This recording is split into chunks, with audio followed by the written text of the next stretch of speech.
এই যে হচ্ছে সেই জায়গা, এই যে পুলিশরা দাঁড়িয়ে আছে, এখান থেকেই ডেকে ধরে মামলাটা দিয়ে দিল। অ্যান্ড আজকে হচ্ছে সেই মামলাটা ভাঙাইতে হবে।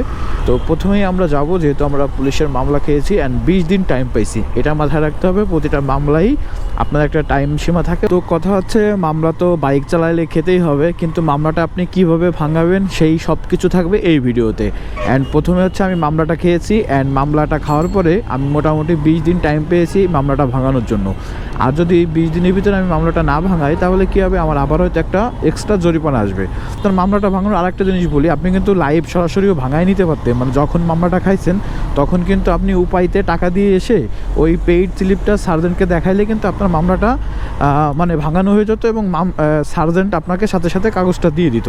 কিন্তু যেহেতু আপনি সাথে সাথে উপায়তে বা এই ধরনের অনলাইনে কোথাও টাকা পেমেন্ট করেননি, অতএব আপনার মামলাটা ভাঙানো হচ্ছে না, সেক্ষেত্রে সার্জেন্ট কাগজটা নিয়ে যাবে, অ্যান্ড আপনার হচ্ছে ট্রাফিক অফিসে যেয়ে ওই কাগজটা নিয়ে আসতে হবে।